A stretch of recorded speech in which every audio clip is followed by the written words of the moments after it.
Video का उद्देश्य किसी का इंसल्ट या किसी को भावनाओं का ठेस पहुंचाना नहीं है। इस वीडियो का सिर्फ और सिर्फ मनोरंजन के लिए बनाया गया है।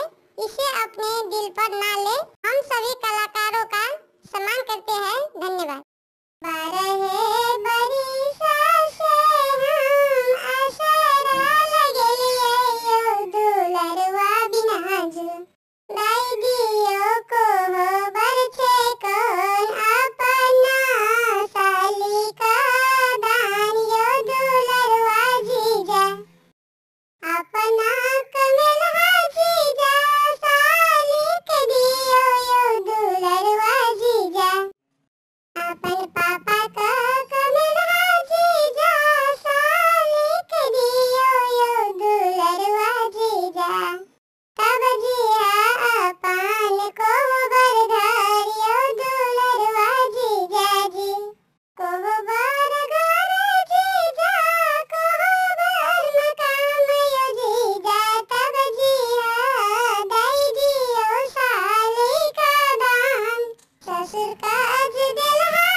यूट्यूब चैनल पे आपका स्वागत है।